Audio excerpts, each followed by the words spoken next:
Hello for some question and answer, and this is for April 2022. Now, I'm going to try to keep this a little more clippity clip, a little more straightforward to the point, if possible. We will begin with Gethin, who is all about Circle of Hands, and he says, "I love the venture prep process, but the bit that always makes me stumble is when I come to defining the tripwire for each component."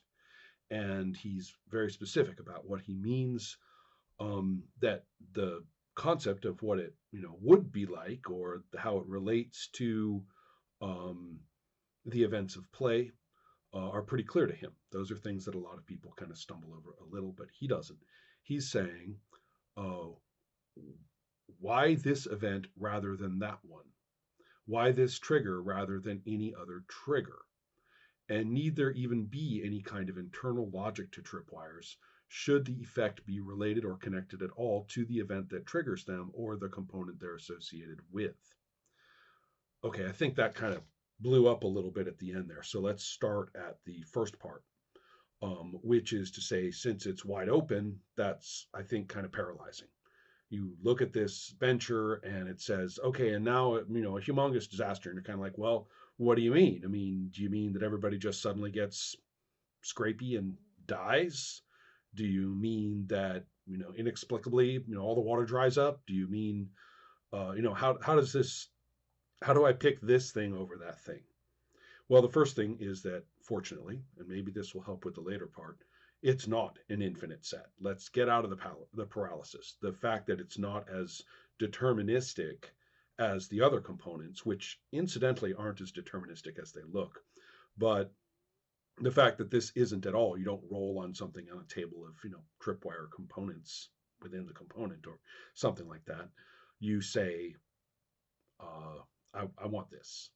Okay, so there is some logic here. Where are you pulling this desire? You're looking across this. Well, I think it is embedded in the component itself as a concept. So that's the first thing. And say, all right, I'm dealing with what? I'm dealing with a humanitarian crisis. I'm dealing with a monster. I'm dealing with this or that. Well, that doesn't, let's say it's a monster to be easy. Um, it doesn't necessarily mean that it's all about what the monster will do, but you look at the impact of the monster on this community. If you go to the definition of monsters, it's quite clear what that concept is, and that is uniquely a piece of monsterness. So you look at that and you say, well, okay, so that's what monsterness is. So in this, what's kind of a very extreme outcome that may have several little arguable steps to get there, but what would be a very extreme outcome?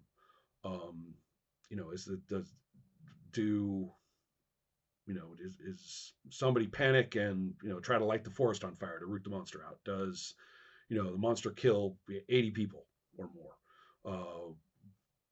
Those are pretty direct right there in the component: people, the community, the monster.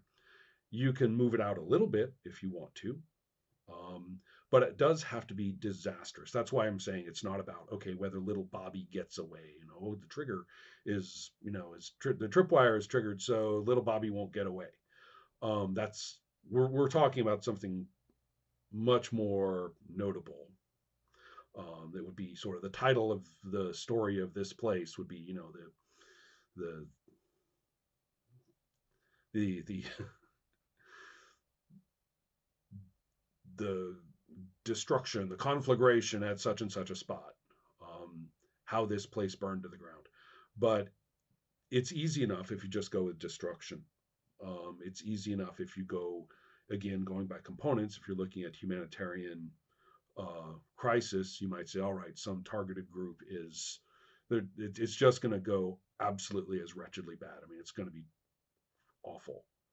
So, however, it doesn't necessarily, I mean, I'm saying awful because of the humanitarian crisis. The tripwire could be awful and it should be spectacularly negative in some kind. But it shouldn't be thought of as a punishment, right? I mean, look, see, you screwed it up. Look what you did to this place, sort of thing. That doesn't make any sense with the mechanics. So, am I making sense here? Looking at the component and recognizing that you're not in an infinite set. And just like when you saw a monster, you got to go and choose which monster. And you thought about the location and you thought about the kind of other components, maybe, or you thought about things that turn you on about that location, and you find the monster that's right for you. Just, it's the same thing, just you're not doing it with a list. But the list you have in your head is pretty big. And if you bound it with your take on this community and the component in general, I think you'll find a stronger basis for saying, here's a good tripwire. And remember, just like there wasn't the right monster, it felt like it was the right monster. It felt like it. But there's not, in principle, the right monster in the sense that anybody with this component should be picking that one.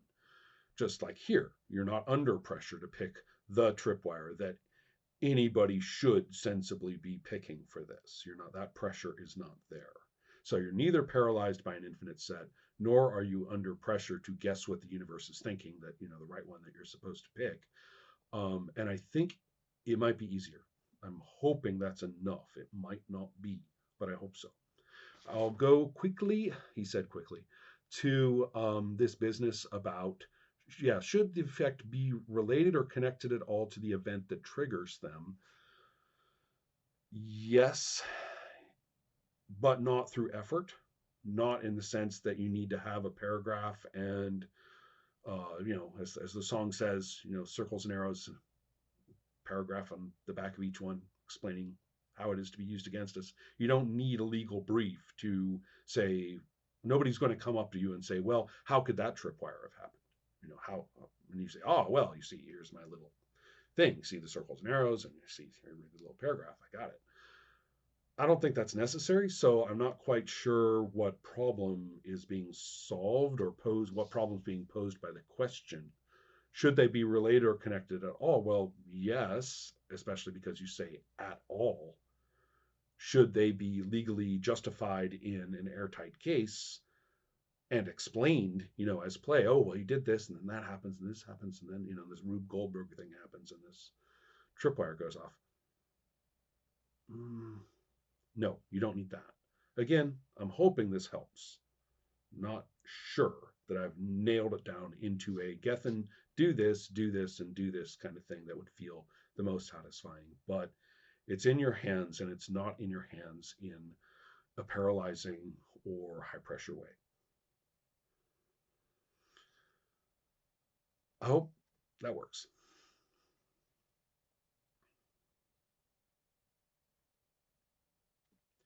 Sticking with Circle of Hands and continuing from last month's discussion with Zhao, which I'm not sure if it's clear through watching these, he and I had a really good personal discussion as well, which cleared up a bunch of things.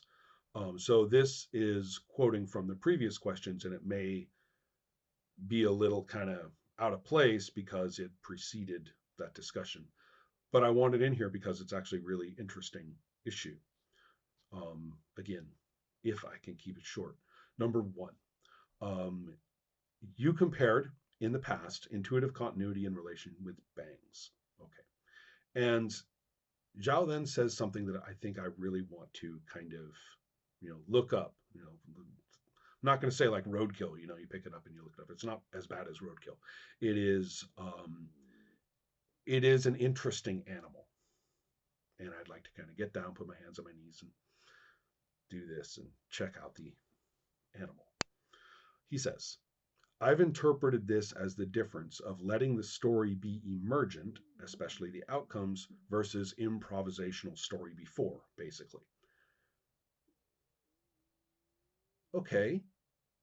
On the face of it, yes, improvisational story before, or intuitive continuity as it was originally described, and things like that. Yeah, we're talking about something that's not those. But this phrase emergent story seems to me to have gone a little astray. When people say it, it's like ringing a bell. Well, I want story to be emergent. Ding. And everybody's like, oh, well, there's the ding. Okay, we needed that. Okay, keep going. What are they talking about? Because I've used that phrase a lot. And I've watched it go strange places in conversations where somebody's saying something, well, frankly, like this. We are currently preparing to play a game of Circle of Hands, which is a game where you specifically tell the GM not to use bangs as a technique. In light of this, can you explain how it is intended to do story now without bangs? Well, this is kind of interesting. First of all, story now, and I suppose that's what he meant by emergent story, are outcomes and purposes, a sense of purpose among us as we play, and which is uh, so intuitive that it is not negotiated typically. Sometimes it's facilitated, but it's not. It's not like, okay, everybody, we're all going to make a blood pact now to play story now. Okay, everybody sign here. Arterial blood only. Right? No, we're not doing that. So it's not, as I often say, a given technique. So bangs is a technique, not a purpose. So that just ipso facto can't work. I mean, I don't get how the granted that intuitive continuity isn't going to work, but as he and I talked about, I actually really don't think of it as a technique now. I've talked about it as a technique, but my terminology has always been squishy for that, and I'm okay with it being squishy. Frankly, I think it results in non-play, not in play. So any technique of play is not going to give you a purpose in play. It's not going to guarantee it. It's not going to define it. It's not going to make it happen. It's not going to encourage it to happen in some kind of behaviorist way. So therefore, let's look at Circle of Hands and say, what is the technique that I'm talking about? I'm talking what I call weaves and crosses, terms from sex and sorcery, in which elements of the situation can enter play because they've happened on previous play, and now some outcome of it can be evident in the scene that we're seeing, or the exact circumstances we're playing right now, which would be great. And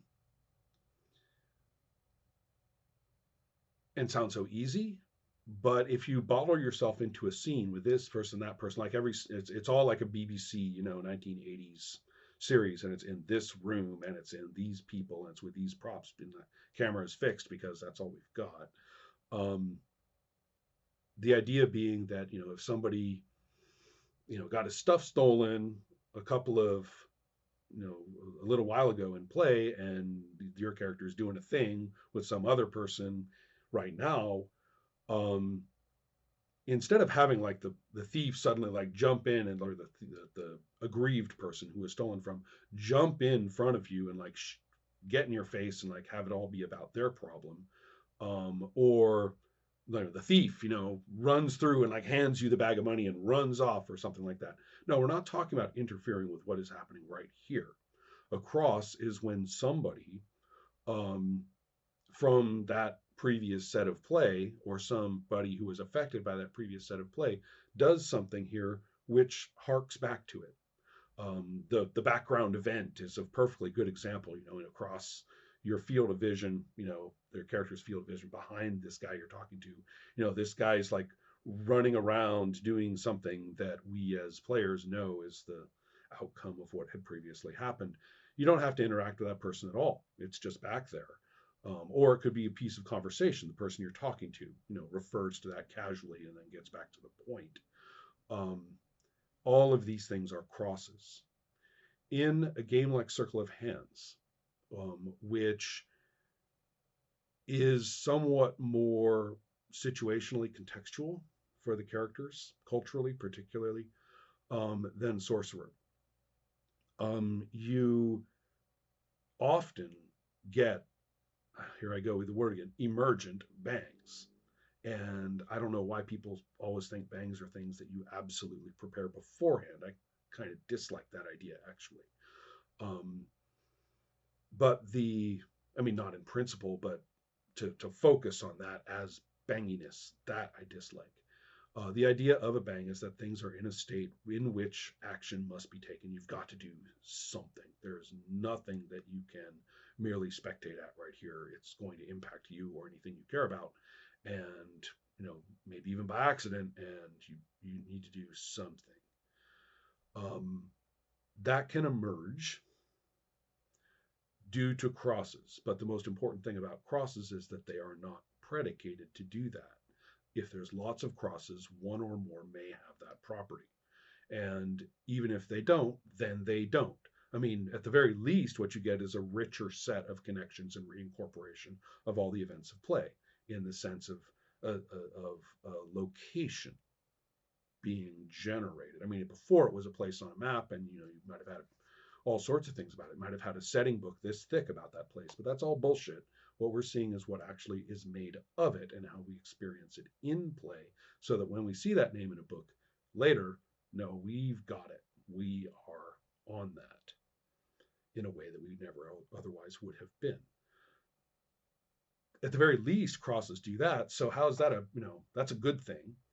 And the notion that the characters themselves can be proactive in that context, maybe not even following up on the cross specifically, but following up in any way on anything that they are caring about, because the whole place is now realer to the player, to everybody, is very functional in Circle of Hands, extremely so. Crosses go a very long way, even if they don't turn into remarkable emergent bangs like right there. There are some stealth bangs in Circle of Hands. They are the dots associated with each creature, for example. That's one kind of bang. But that's about it otherwise. Now, another thing is weaves, which are a little more proactive on the game master's part. Weaves are having things that occur in play reveal connections among one another. And I actually I kind of decrease weaves in Circle of Hands, because remember, I say you have like 2 or 3 components. You have 1, 2, or 3 components for adventure. Say you have 2 or 3, and we are all tempted to take, oh well, this guy in that venture, he's the nephew of that guy over here, and in this event component, and he's the nephew of the guy over here in that component, and oh, and then okay, so their grandfather did this, and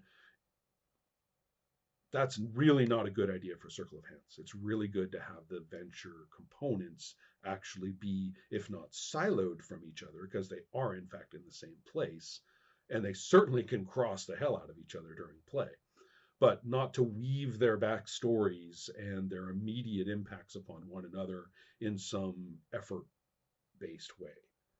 So if you are talking about prepared bangs, which I think is what I am actually saying, let's not do that for Circle of Hands, and focus more on crosses, and then bang effects, emergent bangs, occur to whatever extent. And the crosses themselves may not do very much aside from that general positive effect, but that can play a big role in a player feeling more proactive and more about, okay, so what is my guy about in a place like this, and take actions, and therefore the character is a walking bang, which is a good thing.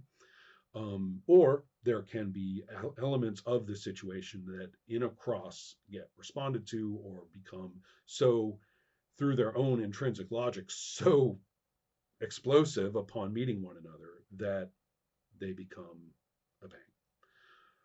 With any luck at all, that helps and makes some sense. Questions to follow, I am sure.